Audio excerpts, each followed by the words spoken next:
शादीशुदा लोगों को एक सीख देने वाली कहानी। पत्नी ने न जाने क्या किया था कि पति ने उसे एक के बाद एक कई थप्पड़ जड़ दिए। हमेशा हर बात शांति से हैंडल करने वाली पत्नी भी इस बार इतनी अशांत हो उठी कि उसने अपने सैंडल ही निकाल कर पति की ओर दे फेंकी। सैंडल पति के बालों को छूते हुए निकल गई। ये किस्सा यहीं पर ख़त्म हो सकता था, मगर पति ने इसे अपनी मर्दानगी का विषय बना लिया और बात बद से बदतर होती चली गई। रिश्तेदारों ने भी आग में घी का काम किया। किसी ने कहा, जो औरत अपने पति को सैंडल से मार सकती है वो ना ही तो वफादार हो सकती है और ना ही पतिव्रता। ऐसी औरत परिवार ही नहीं पूरे समाज पर कलंक की तरह है। बीवी के पक्ष वाले कहाँ पीछे रहने वाले थे।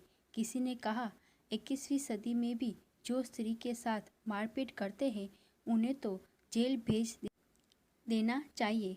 तो कोई कहता, जरूर उसको कोई और पसंद आ गई होगी इसलिए अब पत्नी से मारपीट करने लगा है। बात कोर्ट तक पहुंच गई। दोनों पक्षों ने एक दूसरे के खिलाफ केस फाइल कर दिया। पति ने चरित्रहीन होने का तो पत्नी ने दहेज और शारीरिक उत्पीड़न का आरोप लगाया। 2 वर्षों से अधिक समय से लिए केस चला था। इन 2 वर्षों के दौरान दोनों पति पत्नी अलग अलग रहे थे। इन 2 वर्षों के दौरान दोनों पक्षों के समर्थकों की संख्या कम हो गई थी। पहले जहां दोनों पक्षों में समर्थकों का समूह होता था, अब गिने चुने लोग रह गए थे। पति और पत्नी दोनों की आर्थिक स्थिति भी इस समय के दौरान नीचे गिर चुकी थी, जिन्हें वो अपना शुभचिंतक समझ रहे थे। पैसों की बात आते ही उन्होंने भी अपना पलड़ा झाड़ लिया था। अगर कोई देने को राजी भी हुआ तो मोटे ब्याज की शर्त पर। आखिरकार वही हुआ जो सब चाहते थे, डाइवोर्स। हर कोई खुश था, दोनों पक्षों के रिश्तेदार, उनके माता पिता और दोनों के वकील। लेकिन 5 साल की सुखद शादी और एक सुंदर बेटी होने के बाद मिले इस डाइवोर्स से पत्नी मुक्त थी और पति शांत। शायद ये एक इत्तेफाक ही था कि इस खुशी को मनाने के लिए दोनों पक्ष के लोग एक ही चाय की टपरी पर बैठे, आमने सामने। इत्तेफाक इसलिए क्योंकि ज़्यादातर लोग जो एक दूसरे के विरोध पक्ष को सपोर्ट कर रहे थे वे एक दूसरे को अच्छे से जानते भी नहीं थे। पति पत्नी भी इन सभी से दूर एक दूसरे के सामने मेज पर बैठे। पत्नी ने पति से कहा, अब तो खुश होगे ना, तुम्हारे मन की जो हुई है मुबारक हो। तुम भी तो आज जीत गई हो। मुझसे तलाक तो तुम्हें भी मिल गया है। कॉन्ग्रेचुलेशन टू यू टू, पति ने कहा। तलाक को तुम जीत का प्रतीक समझते हो? पत्नी ने पूछा। पति चुप रहा। थोड़ी देर की शांति के बाद पति ने कहा, मुझे तुम्हें 5 लाख रुपए अभी और हर महीने 8,000 देने का आदेश है। अभी मेरे पास पैसे नहीं हैं, इसीलिए हमारा मतलब मेरा जो सिटी में फ्लैट है उसे तुम्हारे नाम कर देता हूँ। पत्नी बोली, लेकिन उस फ्लैट की कीमत तो 18 लाख की है। हाँ, लेकिन हमारी बेटी तुम्हारे साथ है और आगे जाके उसके खर्चे भी बढ़ेंगे, तुम्हें थोड़ी आसानी होगी। पति ने कहा,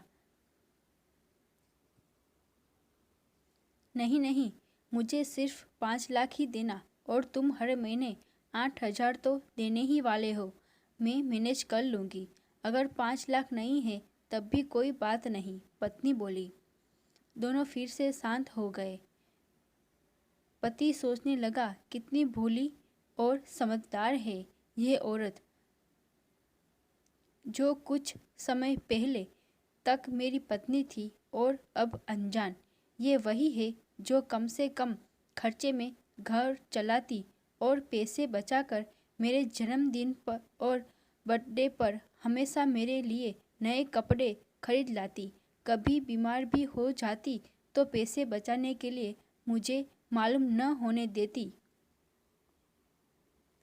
और घरेलू नुस्खों से अपना इलाज कर लेती। मगर घर में कोई और बीमार होता तो तुरंत डॉक्टर के पास लेकर जाती।